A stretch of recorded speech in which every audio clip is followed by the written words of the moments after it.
Good evening, everyone. Welcome back to the next event in our Free Speech Battle series here at the Mitchell Center. I'm delighted to introduce today as our next speaker in the series, Fara Dabhoiwala. Fara teaches history at Princeton and is the author of a wonderful book titled The Origins of Sex, A History of the First Sexual Revolution. But as intriguing as that sounds, the reason we brought Fara virtually across state lines to Penn tonight is for a different reason.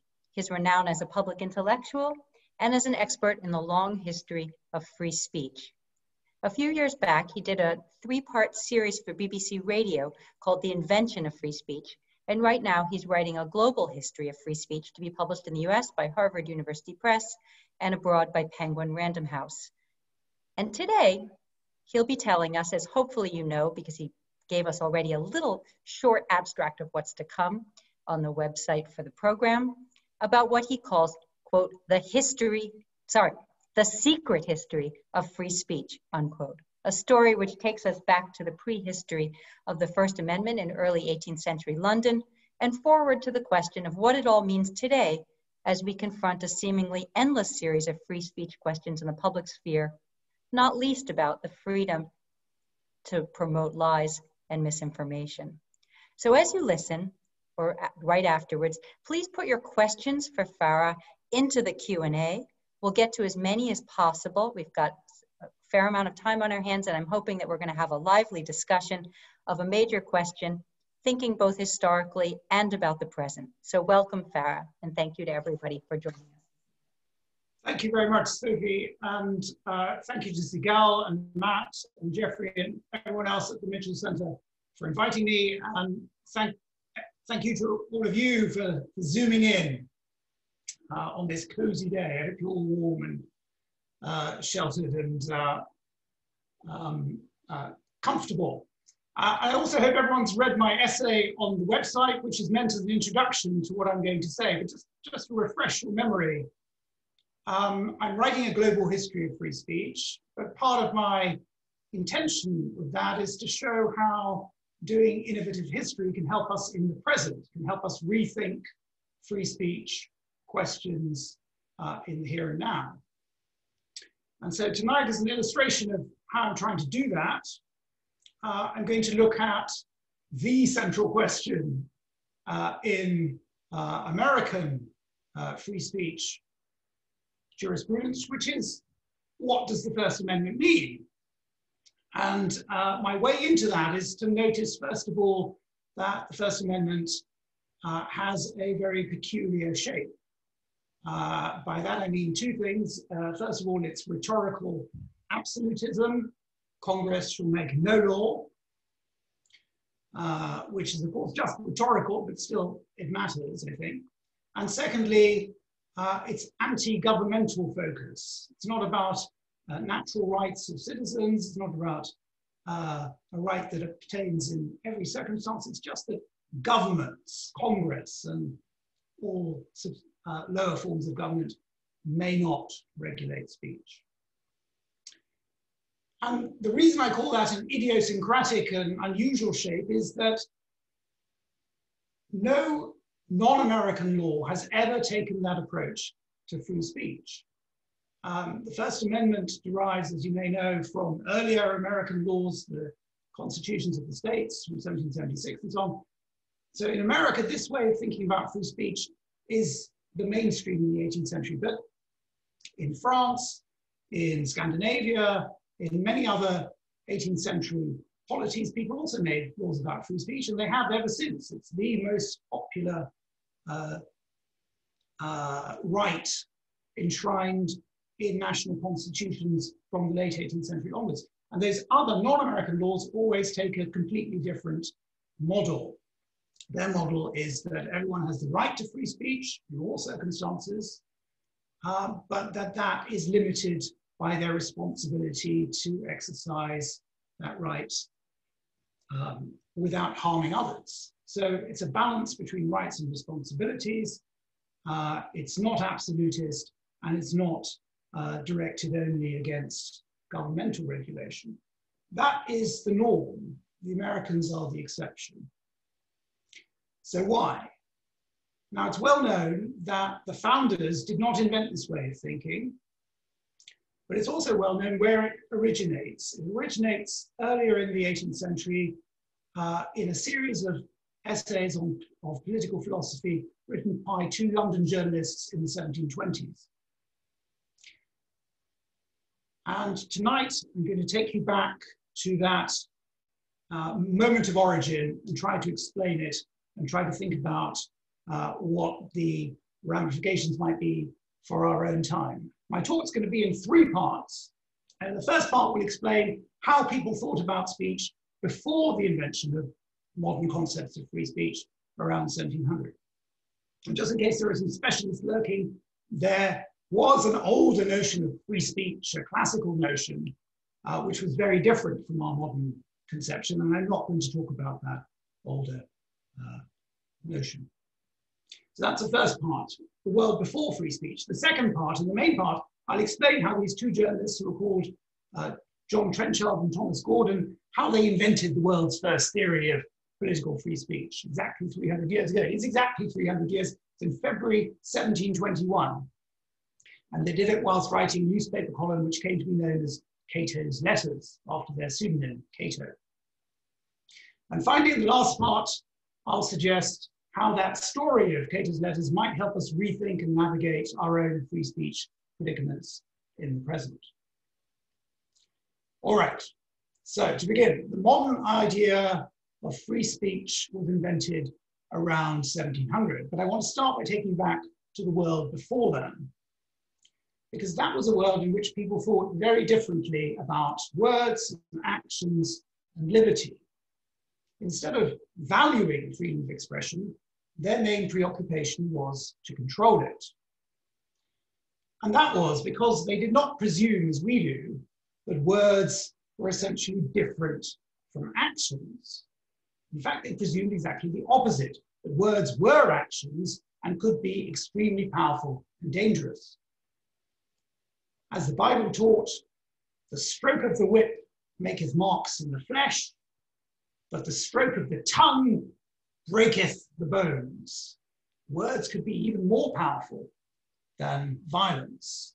Contentious language was dangerous because it always fomented conflict and disorder, whether between individuals or across society.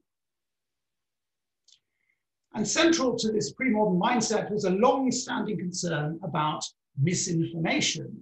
In fact, the first English statute against false news, quote unquote, dates from as long ago as 1275. Time and again in the pre-modern world, the circulation of rumors and falsehoods led to real political dangers: riots, insurrections, social disorder, political instability, civil wars. It was a huge problem. Misinformation, rumor, false news was a huge problem. And in turn, this fact confirmed ancient stereotypes about the ignorance and gullibility of ordinary people. Everyone knew that it was easy to whip up a mob, to poison people's minds, and to lead them astray with lies. And for all these reasons, every European society put huge efforts into policing and regulating speech, writing, and printing. This was partly a matter of top-down control by governments and churches, but it was also ordinary men and women being deeply invested in combating harmful speech in day-to-day life. Ordinary people taking each other to court for spoken or written slander was a major feature of medieval and early modern social life. It dominates the courts of the period. So that was the pre-modern European outlook on speech, which persists for centuries and centuries. But then in the decades around 1700, especially in England, three major developments began to undermine it. The first of these was the growing acceptance of new Protestant arguments for religious toleration. And these arguments were founded on a new, highly controversial theory of religious free speech. Its basic premise was that religious speech, religious discussion, religious debate was different from other kinds of speech and was not intrinsically dangerous. So the argument went that conscientious Protestants should be allowed to debate and disagree publicly about matters of faith, because these were essentially questions of private salvation. They were questions to which no human could ever have the answer. Only God ultimately knew the answers to these questions. And to make this argument, advocates of religious liberty stressed over and over again that such freedom should never extend to words that did have real life consequences, such as speech that might injure the public good or the fabric of civil society. So they have to make a sharp distinction between private discussion about religion and salvation, which is harmless, and discussion of public affairs and politics that might create disorder, which is not permissible. They also, to make this argument about religious free speech being permissible, they also had to presume that religious truth would always prevail over error. This, again, was a highly controversial idea, was widely disputed. The conventional view was that religious misinformation spread just as easily as every other kind. But radical Protestants, like John Milton, for example, disagreed. In their view, the priests of the Catholic Church had for centuries hidden God's truths from the people. They'd shackled their minds. But now, in Reformed countries and Protestant countries that have thrown off this Catholic bondage, they argued that if only ordinary devout Protestants were allowed to discuss things freely for themselves, God's inspiration would enlighten them, and then the true path to salvation would be revealed. This is the theory, the millenarian theory of religious toleration and religious free speech. All right, that's the first change that starts to happen towards the end of the 17th century. The second major change around 1700 was the rise of a new kind of politics, a new kind of national politics, in which there was a shift of power away from the monarchy towards the people's representatives in Parliament. As you may know, there's a series of civil wars in Britain throughout the 17th century that helped bring this about. Particularly important at the end of the 17th century is the emergence of the first permanent political parties. They were called Whigs and Tories. And these developments created a great paradox. On the one hand, this new situation with two political parties constantly appealing to public opinion, on the one hand, the voice of the people became the ultimate judge, constantly appealed to, constantly invoked as a test of righteousness and truth. But on the other hand, the rise of party politics itself sharpened the age-old mistrust of popular misjudgment, of popular judgment as irrational and easily swayed, and especially apt to be misled by the lies of the other side. Each party is continually attacking the other and accusing it of lying and perverting the meaning of words and so on.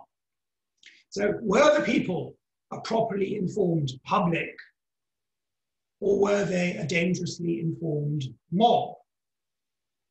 That now always became the critical question about popular political debate.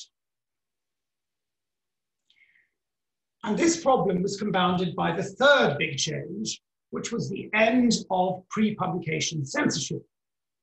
The collapse of that system of strict controls over printing presses and their output led to an explosion of print and the development of new forms of media, especially newspapers and other periodicals. And politicians immediately and enthusiastically exploited these new media to attack their opponents and to appeal to the public. As a result, political discussion in England suddenly became much freer, more vicious, and more fast-paced than anywhere else in the world. And it also made liberty of the press into a fashionable new slogan around 1700. By and large, people grew to accept that this media revolution was here to stay, that pre-publication censorship wasn't coming back, and that newspapers and printed commentary were now an inevitable part of politics. People became addicted to these new media. And they were often proud that the English press was, quote unquote, freer than in other places. And yet it was equally obvious, as Daniel Defoe observed in 1720, that the rise of newspapers had created a tsunami of, quote, false news, forgery, infamy, and absurdity, unquote. Another writer described how truth no longer stood a chance against the speed with which political lies could be spread and multiplied. This is Jonathan Swift's famous quote: "Falsehood flies and truth comes limping after it." In short, this is a massive topic of debate in the early 18th century. Everyone can see that greater press freedom had created a great crisis of truth and of public discourse. And what's more, although pre-publication censorship had been abandoned, British and colonial governments retained many ways of controlling and regulating and pressuring the press, including laws against spreading false news and laws against the publishing of anything that was irreligious or seditious or libelous. So there is no real press freedom in any substantive, clearly articulated, theorized way. In short, liberty of the press remained only a slogan. No serious political theorist at this time ever tried to defend it or even to define it.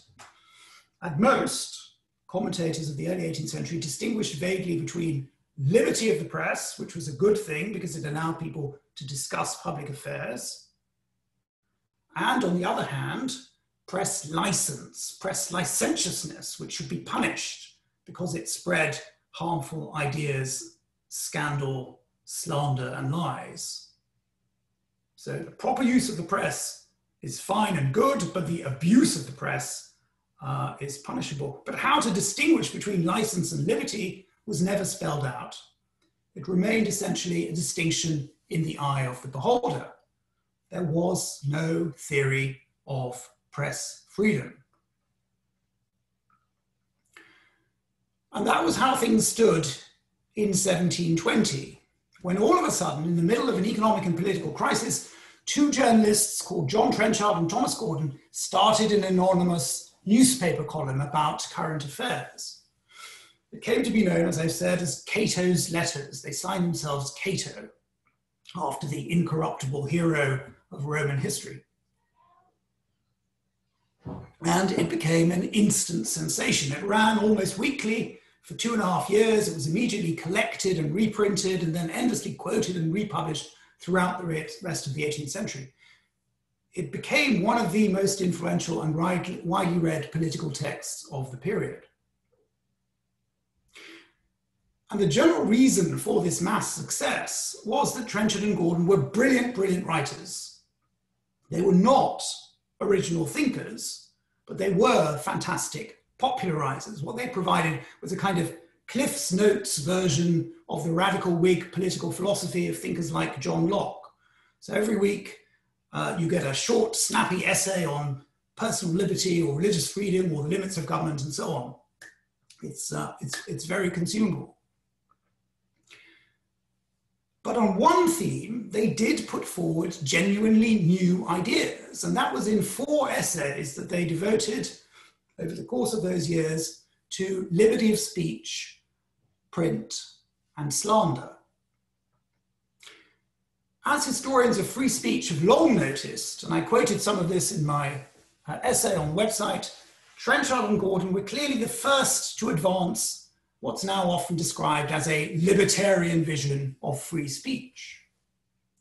Theirs was also the first theory of the subject couched in entirely secular terms. In other words, it was the first theory to define free speech as a political rather than a religious question. And finally, it was extremely bold and assertive.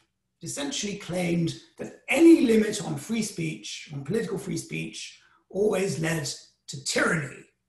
had also claimed that libel and slander weren't serious problems at all. Now you'll notice, I hope, that that was an extremely odd argument to be making around 1720, given the context that I just outlined to you, in which everyone was highly concerned about misinformation and untruth and the corrupting effects of newspapers and party politics and so on. Newspapers themselves were full of a commentary on these questions. So what's going on here? When I came to this and first tried to make sense of it, it turned out that though the text of Cato's letters has been endlessly studied and is very well known to historians of ideas and political theorists, very little was known about its authors. We know that Trenchard was old and rich and an experienced polemicist. He'd been writing tracts for decades. We also know that Gordon was much, much younger and completely obscure. No one knows where he came from, who he really was, and that Gordon began as Trenchard's secretary and then became his writing partner.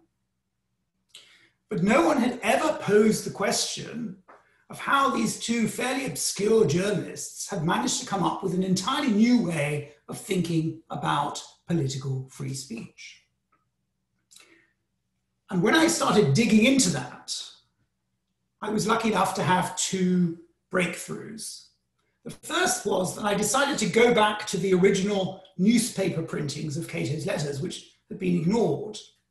People just read the text in its book form in the reprints that have been issued in the 18th century and since. So going back to the original newspapers led me to a whole universe of other anonymous newspaper writings by Trenchard and Gordon, and about them, the responses in other newspapers that historians hadn't really noticed before. That was my first breakthrough. And secondly, I dug around in archives and I discovered the most amazing private letters and manuscripts that revealed the motives of Trenchard and Gordon and their private lives and what they were really up to. So in the next part of my talk, I'm going to describe what they were doing when they put forward their radical new arguments about press and speech liberty. This is not a story that's ever been told before, and most of it's completely invisible if you just look at the text, which is why it hasn't been spotted before. But one way of thinking about it is that they are really performing a giant trick on their readers, a trick on us, a trick on you, a trick on anyone who reads it. It's a rhetorical trick, it's an analytical trick, and it's a trick at an even deeper and more hidden level than that. Trenchard and Gordon were brilliant writers, but their theory of free speech was a con. All right, so let me try and explain. Let's start with the rhetorical tricks, which they used throughout Cato's letters, not just in the essays on free speech. Like many works of 18th century political philosophy, Cato's letters grounds its argument mainly in classical texts and examples and presents it in the form of lofty general principles. The implication is that the authors stand above the fray of day-to-day politics. They're looking down, they're pronouncing universal, timeless truths about society and government. And that's exactly how later generations of readers have always read the text ever since the mid-18th century. But in fact, that rhetoric of polite, neutral, classical allusion was largely a smokescreen. Trenchard and Gordon did have a general political philosophy cobbled together from their reading of other authors, but their column was also a topical, deeply partisan intervention into current politics. For example, the reason they always refer to historical examples, the reason they never name a current politician, was not that they're not talking about current politicians, but simply to avoid being prosecuted for libel. Almost every historical example that they give is in fact a comment on current politics. Now, other political journalists of their time did this too, all the time. Allegory was a well-known way of discussing current affairs and criticizing ministers while pretending not to. And Thomas Gordon absolutely loved doing this. He does it all the time. He does it in Cato's letters, he does it elsewhere. He once wrote an entire pamphlet that I found, an anonymous pamphlet, on the art, quote, of how to defame an administration. And in that he explains all the tactics that you can use: italics, allegory, irony, sarcasm, outright lies, all the tactics you should and can use to get across your real meaning without having to spell it out. And contemporary readers in the 18th century were addicted to this kind of coded political writing. If you go back to the original newspapers, it's clear that most early readers and critics of Cato's letters understood that it was not neutral commentary, but in fact a particularly vicious partisan polemic. Because Trenchard and Gordon were themselves Whigs, they were on that side of the political spectrum, but they didn't just attack their ideological opposites, they also, week after week, in the middle of this political and economic crisis, savaged the Whig government as incompetent and corrupt and threatened its leaders with popular vengeance, including the Prime Minister himself, Robert Walpole. And this acerbic, biting, slashing commentary was in fact what made their columns so immediately sensationally popular. As one observer marveled, and I'm quoting now, never was there a writer that ever so insulted a government and treated his superiors with so much contempt, end quote. Rival newspapers condemned Cato's juicy mix of easy slogans and political scandal as outright treason. It was false news that was leading weak and ignorant people astray. These are quotes from the contemporary commentary. At one point, the government even raided the London Journal's offices, that's their newspaper, raided their newspaper, arrested the editors and printers, broke up the press, seized all 10,000 copies that had just been printed, and tried to intimidate them into silence. Trenchard and Gordon had to go into hiding to escape arrest. But such actions only increased the paper's reputation as a fearless truth-teller and made Cato's letters even more popular.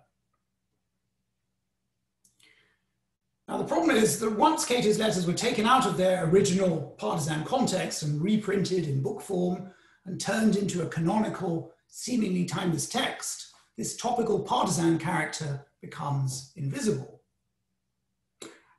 And that's true also of their ideas about free speech. Even though those are couched in general terms, they were also shaped by that original context. First of all, the immediate reason why Gordon and Trenchard defend free speech at length was to justify their own column, to justify their own attacks. Even the timing of those columns, if you go back to the original letters, is explicable by the chronology of their battles with the government.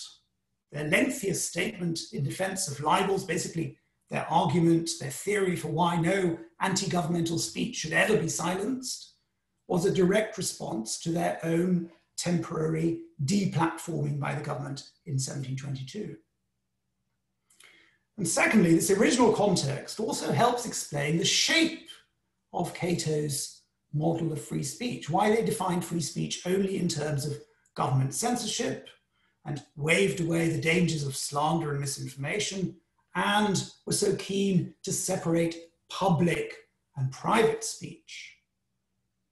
Theirs was a partisan, polemical, essentially self-serving model of free speech, but masquerading as a neutral, universal theory.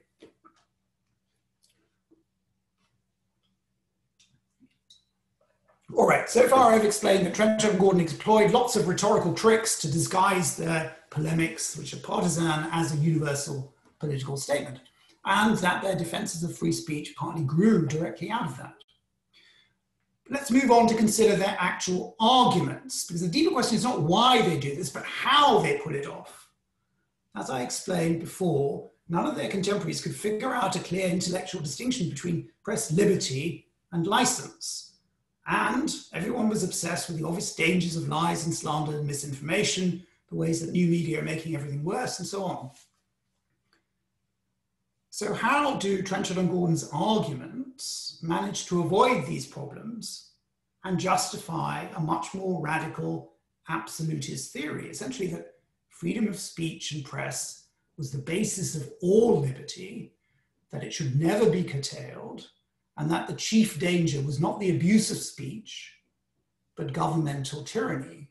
These are the ideals that become so attractive in North America and form the basis of the foundational free speech constitutions of this country.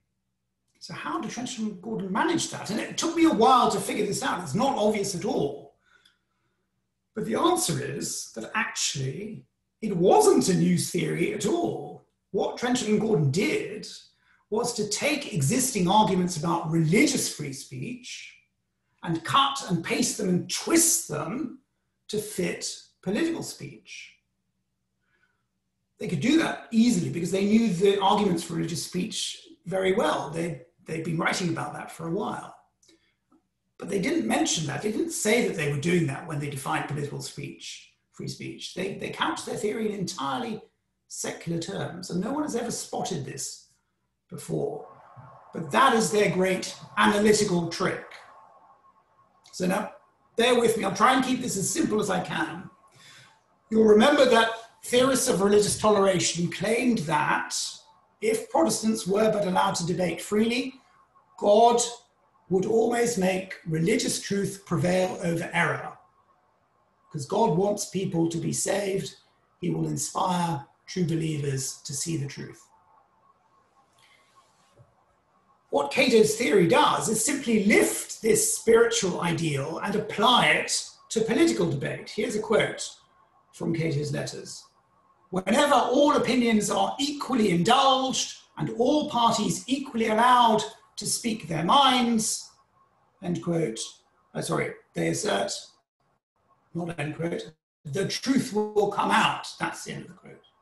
The truth will automatically come out as long as people are allowed to debate freely. Truth was inherently irresistible and impervious to falsehood. Here's another quote from Cato's letters. Truth in political debate has so many advantages above error that she, truth, wants only to be shown to gain admiration and esteem. Truth is irresistible. Now, to make this an argument about political speech, though, Gordon and Trenchard had to ignore all the distinctions which had made possible the theory of religious free speech in the first place. They had to ignore the limitation to private spiritual matters, the exclusion of dangerous and harmful speech, its presumption that there was only one divinely appointed truth that God only knew. Religious free speech is a very different thing, but they have to make their theory work, ignore all the ways in which political speech is very different from religious speech. And so the second thing that they do to overcome that problem is another brazen cut and paste job. They take the old radical Protestant conspiracy theory about the Catholic Church suppressing the word of God, and without saying that they're doing that, they apply that also to the realm of politics. So their argument became that throughout history, rulers have always plotted to shackle and brainwash and enslave their subjects. A free people, they claimed, a free people was always unbiased and united and infallible in its political judgments. The people, when free, always see the truth. And it followed for them, for their argument, that any governmental restriction of speech was a sign of incipient tyranny. Only complete liberty of speech allowed the truth to break through, and the people to be free.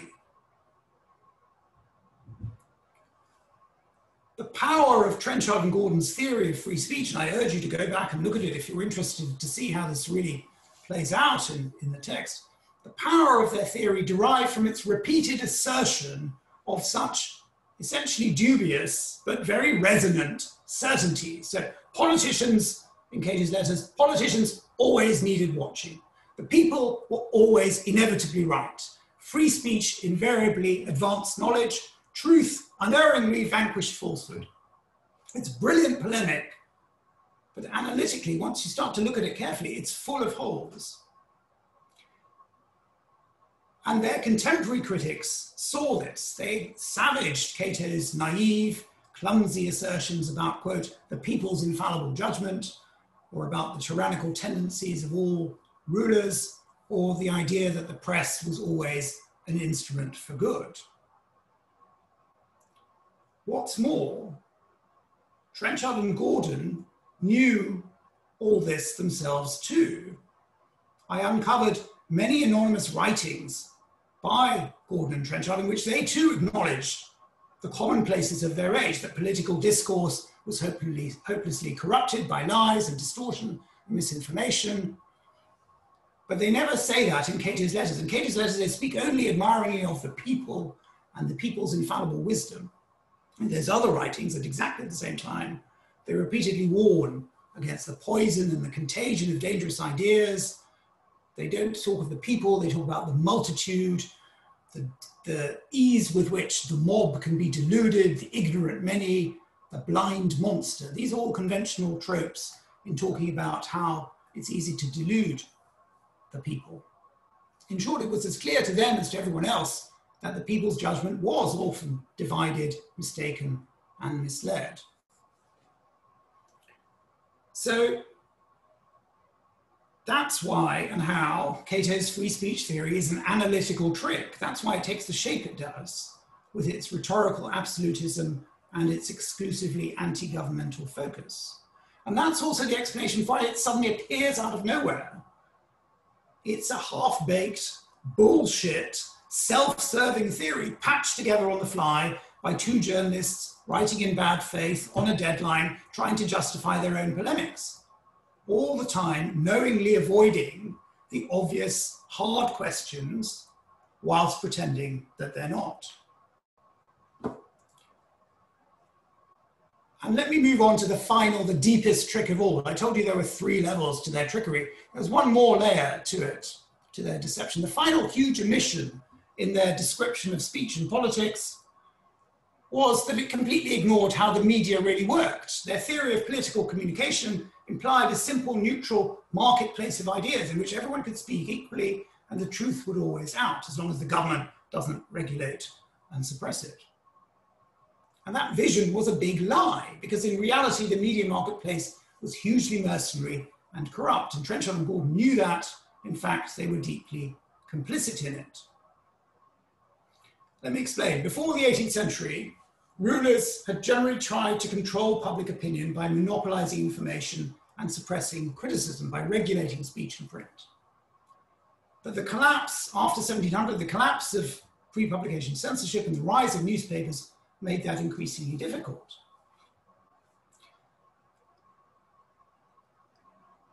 Yet though news and the world of the new media was very hot, it was also commercially very risky. More newspapers were launched every week than could survive. Most newspapers, in fact, fail all the time. Writers and journalists are also notoriously mercenary and impoverished. And so politicians very quickly developed a new tactic to control public opinion, which was secretly bribing authors and publishers to join their side. Instead of fighting against the growing commercial market for news and opinion, they simply exploited it. So spreading misinformation and propaganda for profit became a central feature of the world's first, quote unquote, free press. Money shaped everything. Writers and newspapers attacked each other, not just for political purposes, but to get ahead in the competition for market share and commercial survival. Almost every political writer in the early 18th century was for hire. Cato's fiercest critic, it turned out when I looked into it, was in the government's pay. Even their own newspaper, the London Journal, was eventually bribed to drop them. When it became clear how keen the government and Robert Walpole were to stop Cato's letters, the friendly capitalist who actually owned the paper went to the government and secretly sold it to them. And suddenly, from one week to the next, it turns around and becomes a pro-government outlet. And Trenchard and Gordon are forced to find a new medium. They start their own newspaper a few weeks later. And once again, the corruption of the media, the way that money, everything revolves around money, is a subject that's discussed all the time. And once again, in their other writings, Trenchard and Gordon acknowledge it very frankly. And yet their theory of free speech in Cato's letters completely ignores the role of money and the ways in which the media actually works. And this time, the significance is not just that it's a problem that they conveniently ignore because they're in a hurry to put forward this theory. It's more than that. My final discovery in the archives was, in fact, that Trenchard and Gordon themselves switched sides for money. Now, Thomas Gordon was young, he was poor, he was incredibly ambitious. All he had was his skill as a writer, and it had always been for sale. So not long after he composed his soaring defenses of political free speech in Cato's letters, he entered into secret discussions, negotiations with the government about switching sides. And his partner, John Trenchard, knew all about this. And then at the same time as the two of them are still publishing Cato's letters, Gordon started secretly writing government propaganda for the other side. And the essays that he churned out anonymously as a government writer directly attacked all the free speech arguments that he himself had advanced writing as Cato. So now he explained with equal fluency how easy and dangerous it was for irresponsible journalists to poison people's minds, how important it was to curb the licentiousness of the press. He spends months kind of straddling both sides of the argument with equal brilliance. And after a few months of that double dealing, Trenchard and Gordon ended Cato's letters in return for Gordon's permanent employment by the administration. Trenchard dies shortly afterwards, and after that, the Prime Minister, Robert Walpole himself, became Gordon's new patron. Gordon spends the rest of his life as a richly paid government propagandist, publishing arguments on politics and the liberty of the press that are the complete opposite of those that he'd advanced in Cato's letters. All right, so that's the secret history of the world's first theory of political free speech, the ultimate origin of the First Amendment's anti-governmental absolutist shape. And I'm going to leave aside the question of how we get from Cato's letters to the Bill of Rights in 1789, but I'm happy to talk about that later. Instead, in the last part of my talk now, I want to reflect on what we might take away from this extraordinary tale of fake news and mercenary journalism and free speech bullshitting in the 18th century. How can this history help us in the present? So one point implicit in my talk is that free speech has always been a weaponized slogan right from the start.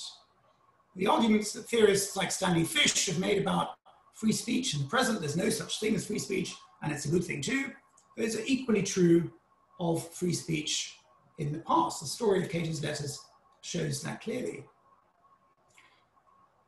From its inception also, the ideology of free speech was used to diminish and silence the voices of women and of the working classes and of people of color. And that just wasn't just incidental, it was part of the central appeal, the central function of this new ideology.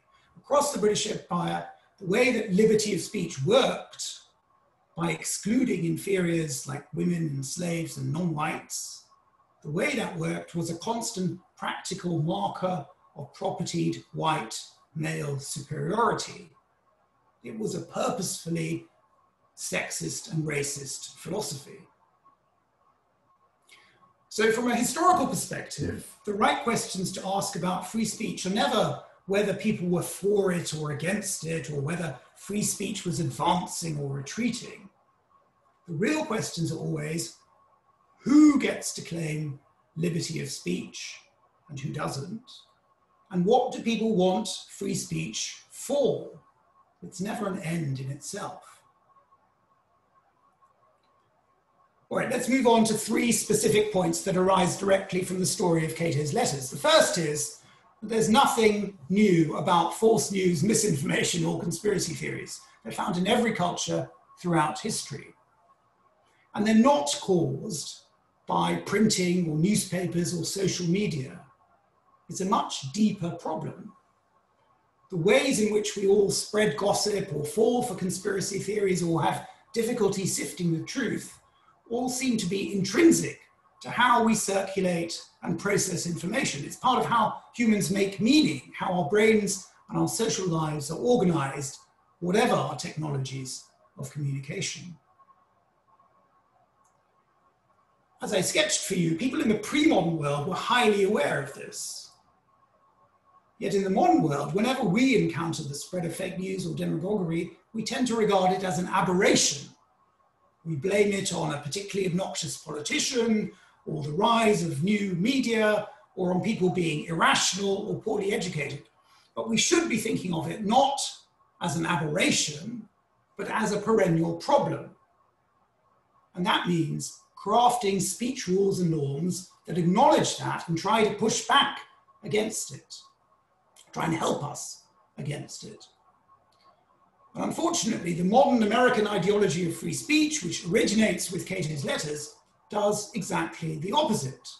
It actively denies this problem in all sorts of ways. It pretends that speech is different and less potent than action, that opinions are things that people rationally assemble, that truth is always automatically stronger than falsehood. And if all else fails, the answer is always just more speech, never regulation. Those presumptions have guided First Amendment jurisprudence for over a century now. But I've just shown you how questionable and downright misleading they were when they were first conjured up by Trenchard and Gordon. The danger is that clinging to them simply empowers and amplifies misinformation rather than diminishing it. Which brings me to my second point, which is the role of the media. As I said, it's misguided to focus on media as a cause of our crises about truth or freedom of speech. But technological developments are extremely important in changing how ideas circulate. That's obvious. Because exactly how communication is organized in any society is absolutely at the heart of what freedom of speech means in practice. It determines who can speak, who gets to be heard, which messages get amplified, which don't. Which is again a curious, a large, a problematic gap in most liberal theories of free speech from Trenchard and Gordon onwards, which ignore money and power and have far too little to say about how the media actually work and what their aims and incentives are, and what the resulting landscape of information and communication really looks like. Our endlessly repeated faith in the marketplace of ideas is a hopelessly thin and misleading metaphor. Navigating our universe of political discourse is not like wandering around a sunlit forum of happy shopkeepers. It's more like swimming through an open sewer full of garbage and killer rats. And ignoring the role of the media and conceiving of free speech mainly in terms of content is also part of what's allowed Facebook and Twitter and all the other social media giants of our age to take such a cavalier attitude to the serious harms caused by their platforms. It allows people like Mark Zuckerberg to believe in and hide behind naive platitudes about the nobility of the First Amendment, the overriding danger of government censorship, the truth-revealing properties of the marketplace of ideas. And it's, of course, also the same libertarian mindset that contributes to deregulation of the media landscape, or has contributed to it over the past few decades. And the idea that social media companies aren't really publishers, so they can't be held responsible. It all exacerbates the key problem, which is that most media companies only care about profit and power and market share. Their overriding incentives and objectives have nothing to do with free speech, truth, or fairness. And that's not a new problem. Now, of course, as private entities, media companies are not covered by the First Amendment anyway, which brings me to my final suggestion, which is that the history I've laid out for you this evening helps us to see how and why the shape of the First Amendment, as first theorized by Cato, is not just idiosyncratic, but deeply problematic. For one thing, it's ensured that American rights to free speech only apply vis-a-vis the government. Any private entity, as you know, can censor or punish or fire people for exactly the same speech. No other culture sustains such a massively asymmetrical approach to private versus public power over expression. And that's not a strength, that's a serious omission, it seems to me. And I'd make the same argument for the First Amendment's rhetorical absolutism.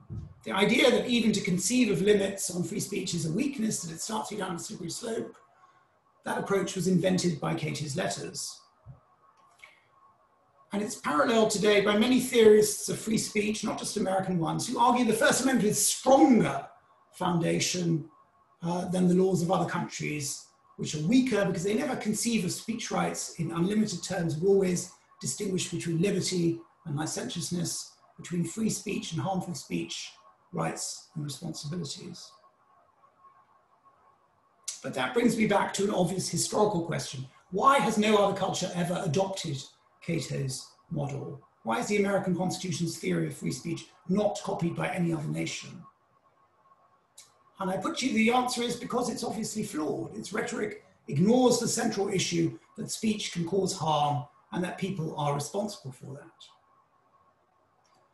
Now you could say that the history of First Amendment jurisprudence all the way from the Sedition Act in 1798 through Brandenburg and Sullivan in the 1960s right up to the present is precisely a history of addressing those issues, of trying to separate out protected liberty of speech from unprotected, harmful licentiousness of speech. But my argument has been that the Cato-like phrasing of the First Amendment, the absence of any language about harm and responsibility, has itself influenced that jurisprudence and more broadly popular American presumptions about free speech, and that it hampers our ability to discuss and agree on speech rules. It's one of the reasons why free speech is so much more weaponized in America as a concept than anywhere else. All right, let me end by acknowledging that many fine scholars have grappled with these issues as questions of jurisprudence and of recent history.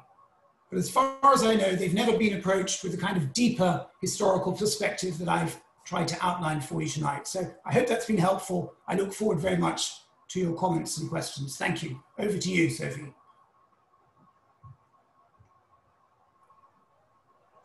Wonderful. Thank you so much, Farah, for those really intriguing remarks. Secret history indeed. And let me urge the audience to submit their questions to the Q&A. I see they're starting to come in. Please put your questions in. We have a good half hour now for some conversation and hopefully some further delving into some of these questions, pushback, amplification, all sorts of things. Let me start with a question, Farah, that takes up your historical claim first about the way that Cato's letters impacts directly or obliquely the American founding moment. And the question is this: is the First Amendment's bundling of speech and press freedom with religious freedom a recreation of the English Protestant view of religious free speech? In other words, was this an accidental combination that somehow this Protestant strain sort of works its way into American life? Or is the connection it makes between religion and speech in some way a product of the deep intellectual history of free speech you've uncovered? And that is a really interesting question insofar as the First Amendment, of course, does bundle religious freedom, press freedom, and many of the things you're talking about. Yes, thank you. That's a great question. I think we all, historians know that there's no conclusive answer possible to this because the sources don't permit us to see behind these fragmentary notes about how the Bill of Rights gets taken up and then converted and then put together in various ways. But I think the second of your options is the way to go. There's a deep interconnection certainly by the late 18th century of Protestant English thinking about religious freedom and freedom of thought, and freedom of thought and freedom of speech. And that is why these things seem naturally to go together when people conceive of them. That conspiracy theory about the Catholic Church that John Milton, for example, puts forward, that they shackled and enslave people's minds. That is also in a mainstream Protestant 18th century discourse linked to the invention of print. People think the invention of printing helped liberate people, helped religious freedom as well as free thinking more generally. So they're absolutely connected. You're quite right. It's a natural thing to put them together.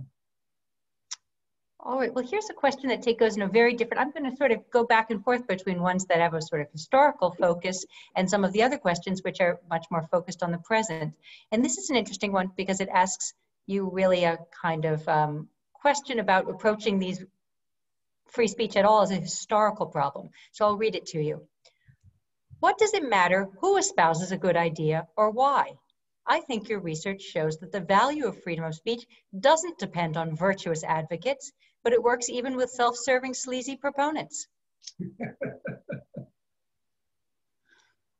What do you think? Yes, I don't think I would. I don't think I would disagree with that, but I would just push back a little bit and say to you that more central to my argument was not that these people were sleazy, but that their theory was full of holes, that they live in a world analogous to our own, where problems of misinformation and hate speech and so on are very, very pressing and widely acknowledged. And instead of confronting those and trying to deal with them, their theory basically tries to pretend they don't exist and carves out rhetorically seductive but analytically vacuous way of doing that. And I'm afraid, you know, I come to this with something of the zeal of a convert. I had no particular investment in any free speech theory before I started on my project. And I was willing to believe that the First Amendment, as you often read if you come into this, is superior and better because of its strength and its absolute language. And I'm just curious why that was. I'm afraid I've come to the view, as I expressed it at the end, that that's not the case. So this is sort of the other side of that question then, is this one is, do you see the legal theory around the First Amendment today as similarly flawed, given that it rests on some of the very same assumptions? For instance, that truth always comes out. The more speech there is, the closer we get to truth. That more and better speech is how we fight lies or problematic speech. Yes, I do think there is. To make that transition. I do think there is. I mean, I want to be careful here. On the one hand, I learn personally tremendously from legal theorists writing about free speech. I think the sophistication of their work is as great as any history of the subject. So they're very, very clever. But I think that I always bridle at when people trot out these mainstream premises about the marketplace of ideas or about truth always outing, and I bridle at the absence of attention to these major issues like what is the media landscape really like? How do people really get their ideas? And there are lots of theorists, let me also say finally, there are lots of theorists who do attend to these things, whom I find much more persuasive. People like Stanley Fish or Frederick Schauer, who address these problematic areas. I think that the main difference between doing history and doing First Amendment jurisprudence is the people doing First Amendment jurisprudence are stuck with the First Amendment. They can't rewrite it. And so everything that they are trying to do is very clever arguing around that text. Whereas what I'm trying to do is say, well, why do we have that text in the first place? And that's a slightly different way into rethinking what we might have and what we might do and how we might approach free speech. It's not going to necessarily help people in a court of law. Right, right. And I too am a big Schauer fan. So I think that's a good place to look for interesting readings of the First Amendment. But I'm just curious, before I go to another one, is there another model in the world that you think, historical or contemporary, that does a better job of balancing the elements that concern you? I'm in the middle of the project. I don't know for sure yet, but at the moment, it does seem to me that there are only two models. There's the American model, and there's the model of the rest of the world, which says freedom of speech is a great thing. Everyone should use it, but use it responsibly. If you use it irresponsibly, there might be penalties for that. Now, when you first approach it out of the blue, it looks a bit wishy-washy, and there are obvious problems with then defining exactly where the lines lie. But I've come to think that that is actually a strength. That first of all, you can't avoid acknowledging that speech can cause harm. You may as well have that up front. And we're always going to be on a slippery slope. That's part of, devising difficult answers to difficult questions. It's part of what we have to do in a divided but democratic society. So I don't think it's a priori a problem to have this balancing approach. And then there are other cultures like the German or the South African. I'm thinking now of cultures that have recently updated their constitutions, where they take more seriously these questions about the media landscape and where ideas come from. And they don't just say, well, truth will always out. And I find that more messy, but also more sophisticated, and ultimately a better way of having a public debate about what we should and shouldn't be allowing. All right, let's change directions a little bit, because this is an interesting question insofar as it tries to connect free speech principles with the larger political landscape. And I'll read, it's a very simple, straightforward question, which is, do you think this anti-government conception of free speech argument augments or merely overlaps with the deep anti-government thread of the American right? Well, as a historian, I'd have to say, these days it augments. I mean, it's what I think it's Justice Sotomayor who recently issued that fantastic dissent in a free speech case where she complained that the right-wing justices were weaponizing free speech. And I think that's part of the, but what I would say as a historian, and part of what my talk was trying to indicate, is that because of the phrasing of the First Amendment, this is a much greater danger in the American context than anywhere else. Because it's framed in this absolute way, it makes free speech a magnet for ever more extreme interpretations. There's no balancing language that you can hold up against that. So I'd say that has become more and more apparent. It's not apparent through the whole of American history from 1789. I think it's a product of more recent developments in free speech jurisprudence, especially since the 1960s. But I do think it's a problem. Yes, one could certainly imagine how both left and right jurisprudence has expanded the domain of the First Amendment, but at this moment, it might be working in very particular ways, benefiting perhaps right positions more than left ones. Yeah. But here's another historical one, and a really interesting one. It comes from a historian. It says, thank you for an extremely interesting talk. In my understanding, the relaxing of censorship at the end of the 17th century was closely linked to the ending of the Licensing Act in 1694. Then in 1710, we see the first copyright law in the Statute of St. Anne. Does an emerging idea of legal protection of the intellectual property of authors play any role in Trenchard and Gordon's argument? That's a great question, and the answer is no. But thank you for the question. Right, I mean, the different strains by which the development of the author... Yes. I mean, copyright is a fascinating and related issue. It tends not to impinge too much on the debate about political free speech. It does, of course, impact in other areas, and it's part of the whole kind of universe of continued regulation of communication that exists through the 18th century.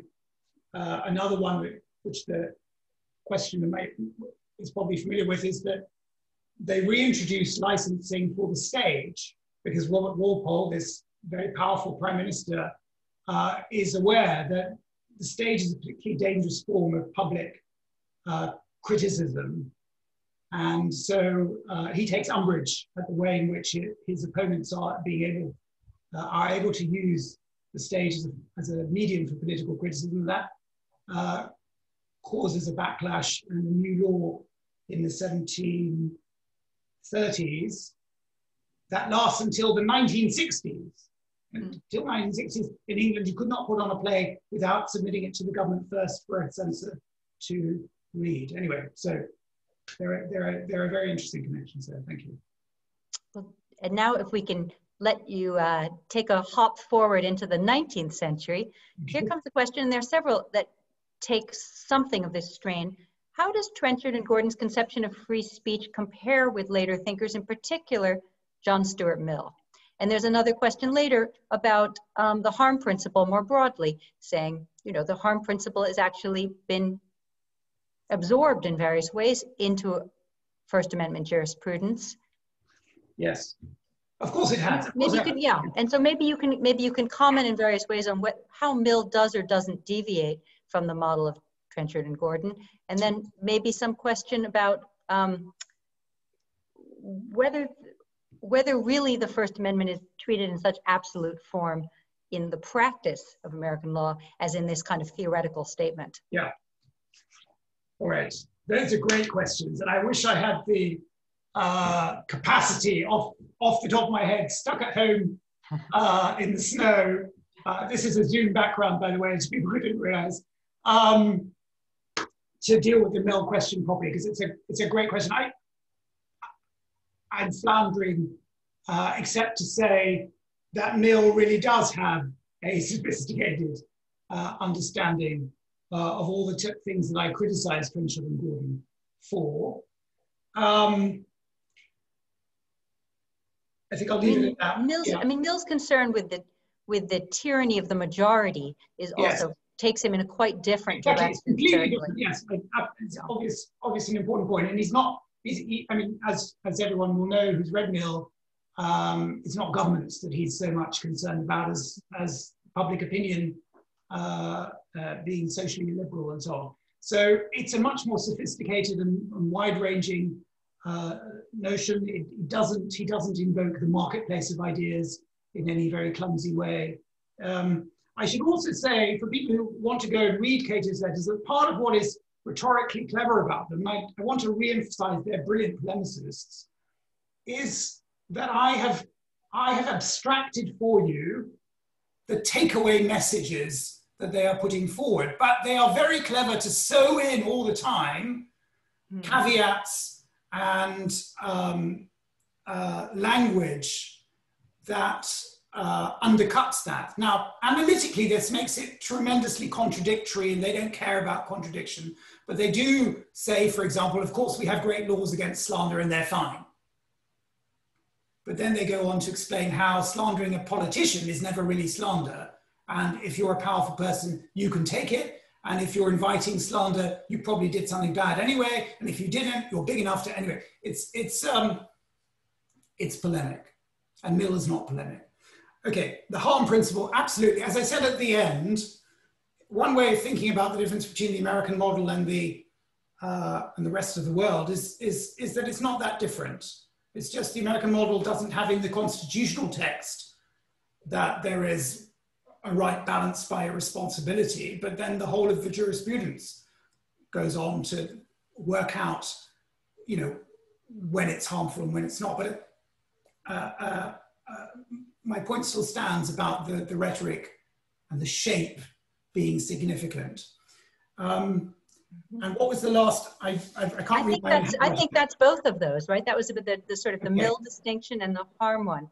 So again, the questions are so interesting that are coming in because they go in, as a credit to the talk, they go in a lot of different directions. I'm going to ask you two people would like to know clarifications about Trenchard and Gordon's position itself, and then we'll get to some of the ones that broaden out from there. This one says, do Trenchard and Gordon draw any distinction between freedom of press and speech? And should we think about those differently? Of course, the First Amendment also addresses assembly. Was that something Trenchard and Gordon considered?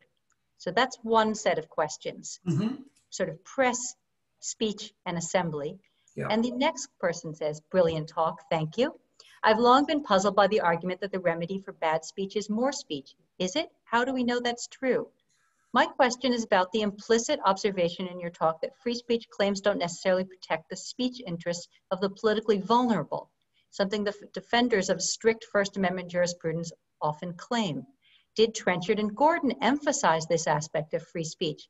Did they argue that their vision of free speech was important because it protects vulnerable political minorities or something of that nature? So these are questions about whether any of these particularities of the American form show up in Trenchard and Gordon. On the second point, no. They're really, I mean, let me just say again that it took me a while to figure all this out. I didn't just read the text and say, oh, that's what's going on. It's really a puzzle because they conceal it so beautifully and because they're such brilliant polemicists. But no, they're not concerned with the latter point, except insofar as they conceptualize free speech as essentially always being about weaker people criticizing their superiors.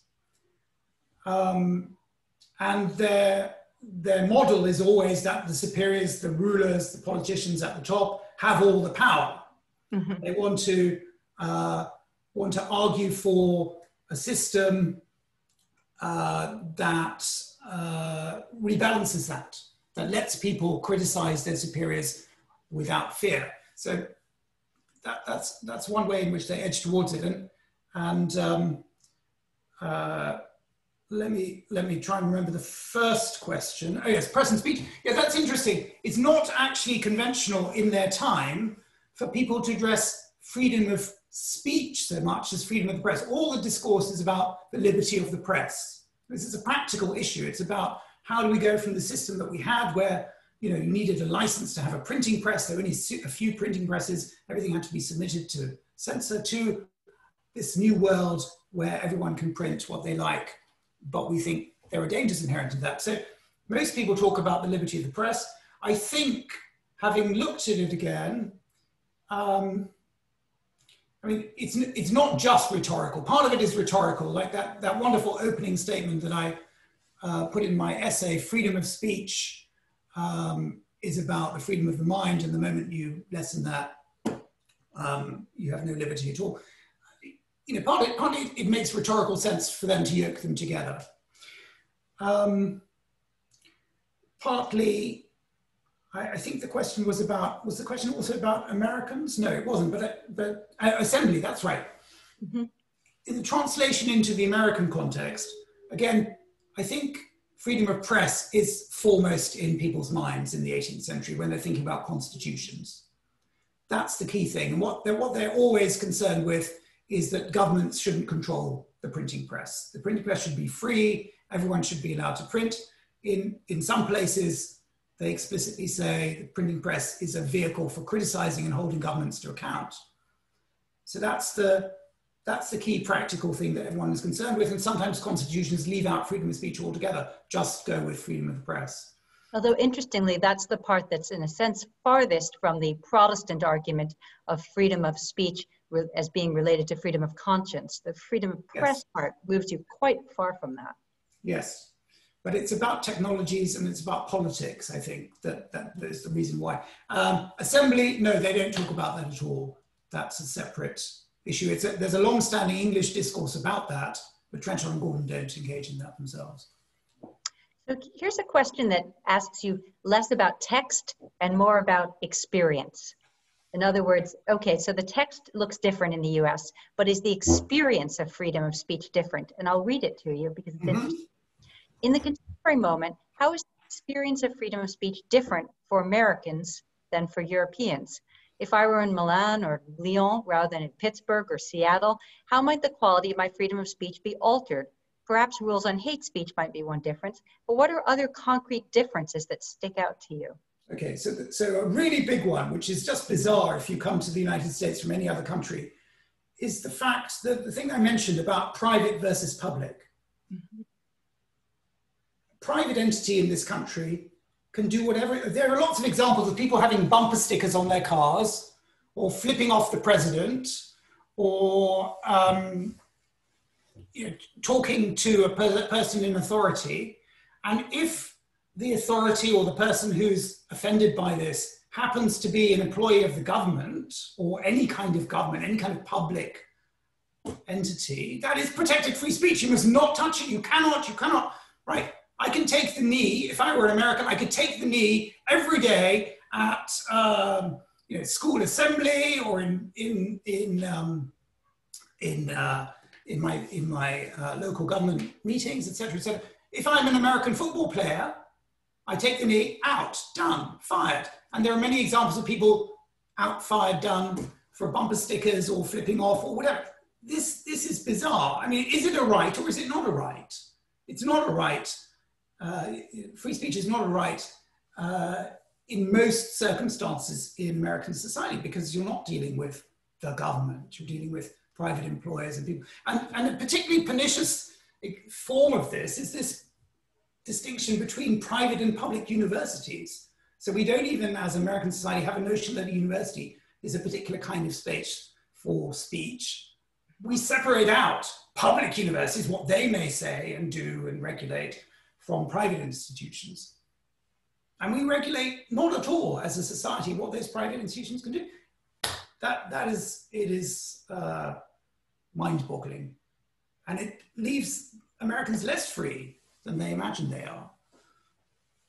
That's an interesting response. And in fact, the question I was going to read you next was going to go in the direction of about private speech. And we're all thinking about this, I suppose, right now, particularly around Twitter, Facebook, yes, and other entities, and the degree to which they can regulate essentially what's the public sphere at the moment.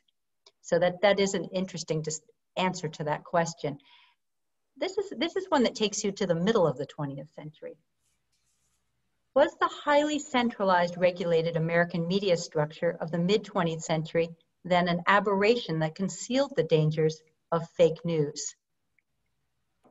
That's a very interesting question. I think a short answer might be yes. And you could. I don't know what the question means by mid-20th century, but if you think about the pre-internet age that older people on this call will remember, then yes, one way of viewing that is that it's a universe in which institutions have grown up to mediate communication in the public sphere, that by and large believe in and are regulated by a government that believes in truth and other kind of ideals as an end that is valuable, and that believes in trying to stop people from lying and whipping up hatred and so on and so forth. And I think that part of what's so contemptible about Twitter and Facebook is that they have helped destroy that landscape without understanding what its value was, and without ever needing to step up to the fact that free speech might not be an end in itself, but that truth and civility and meaningful public debate might be valuable things that they could either help perpetuate or be in danger of sabotaging. So and I'm going to sort of turn the last question I'm going to probably ask you in a slightly different direction here to follow what you just said.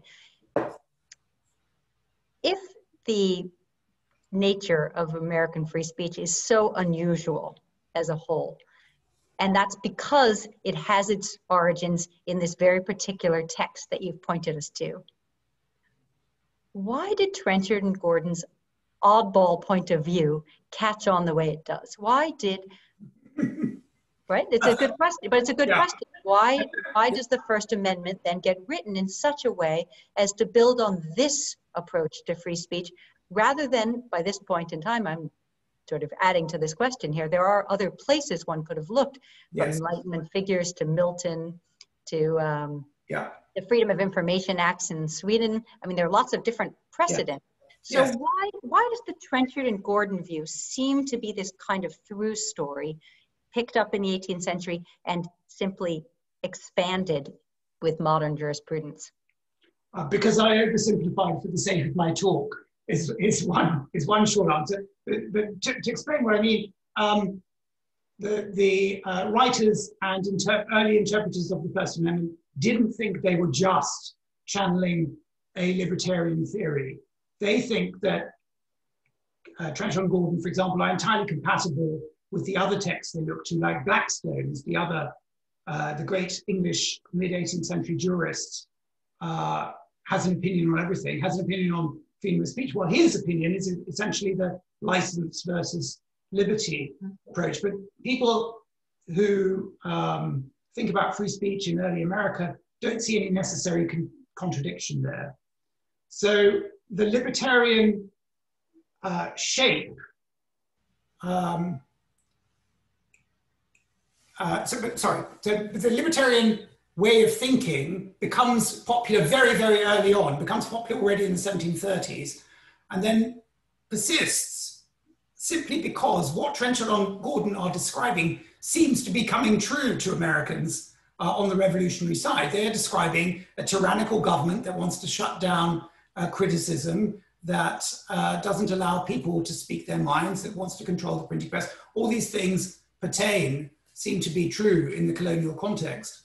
But the Zenger case in the 1730s that makes Cato wildly popular in America is essentially, let me start again. The Cato is an oppositional text. The people who take up Cato and his way of thinking are always opposition politicians. So that's what happens in America. It's the opposition politicians fighting against royal governors and so on who make this popular and who start newspapers to perpetuate these ideas and so on. And it's very easy to read and it seems self-evident. So that's one way in which I'm giving a very garbled rendition of it, but partly because this story has been told many times before and I don't have it front of mind right now. But what I do want to bring in a minute, I'll stop now, but there is a very interesting thing to say that I haven't said yet about how early Americans think about Cato's model vis-a-vis other models after 1789. But ask me another question. No, go on, because I think we're going to use this as a kind of place to end, in a sense, to give us, though this long story is helpful to think, right, how do we connect, in some ways, Cato's letters, early 18th century, Bill of Rights, late 18th century, and then modern jurisprudence that really, for the First Amendment, doesn't really get going till the 20th century. Yes. So if you could kind of walk us as a last... Right. I do have something that pertains to this, which is actually the thing I want to work on next. I haven't had a chance to figure it out at all yet, but I'm really excited to try and do that, which is this. So the essential story of how this particular formulation of free speech, anti-governmental, absolutist, comes to be written into the First Amendment is that it's already there, it's put in the state constitutions in the 1770s. And they get it from Cato's letters and its End of Pre-Publication. I don't know if the founders in the 1780s go back to Cato's letters, but by then it's kind of in the DNA of thinking about free speech for any American who thinks about it. And some of the phrases, Madison uses the phrase bulwark of liberty. Many people do this. That comes straight out of Cato's first letter. It's, you know, it's kind of at second, third, fourth hand, it's in the bloodstream of thinking. So 1776, people put it in the state constitution. 1789, pretty much the same formulation goes into the national constitution. There aren't very many other models around at that time. The British don't have a written constitution. There are very few other free speech laws anywhere in the world. But 1789 is also the year that another very important free speech law does get instituted, and I quoted it in my essay. It's the 1789 Declaration of the Rights of Man in France. And that formulation, which I quoted, is a balancing one. Freedom of speech is a great right, very important to everyone. Everyone should have it, but any abuses of it will be punishable by law. Now, the American Constitution and the First Amendment are never amended, as you all know. They fix in 1789. People debate what it means around the Sedition Act. They don't debate it very much through the 19th century. The modern interpretation starts essentially in 1919. Supreme Court judges go back and say, well, what does this really mean? The fascinating thing that the revelation to me that I want to pursue now is that lots of states do redo their constitutions after 1789. They redo them quite soon after that in the 1790s, the early 19th century, all the way through the 19th century, all the way up into the late 20th century. If you look at those state constitutions, what's really remarkable is that the majority of them import the European model, the balancing model. They import the language about the abuse of freedom of speech into their state constitutions. It's there. It's in the. I looked up yesterday the Pennsylvania state constitution. You're in Pennsylvania. It has that.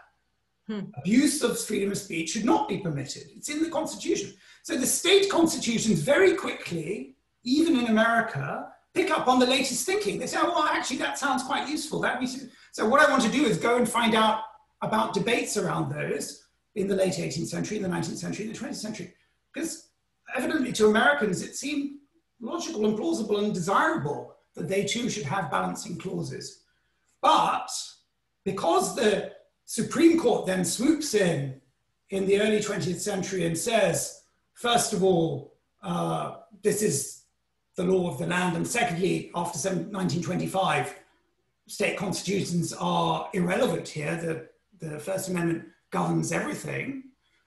That hasn't been noticed, and it hasn't had any influence on First Amendment jurisprudence in the 20th century. And that's a fascinating tension. And I think it does tell us, it does help buttress my points about the insufficiency of that odd shape of the First Amendment, which goes back to Cato's letters. That's a fascinating place to end. And it's true that the state constitutions are much less discussed from this perspective, for sure. Pennsylvania is a particularly interesting one because of its initial radical constitution and then its amendments. So stay with the Pennsylvania thing. Okay, thank you. Let me say, I will read the very last question to come in is actually just a thank you. So I'll read it, which is, thank you for this insightful and illuminating presentation. I enjoyed it very much, as well as the preliminary essay you sent us. I'm leaving with a new history about the genesis of free speech, and I look forward to reading more of your work. I think that kind of speaks probably for all of us. So thank you so much, Fara, for a fascinating set of remarks and responses. And good night to all, and stay warm. Enjoy the end of the snow day, and thank you all. Good night. Thank you, Sophie. Thank you, everyone. Good night.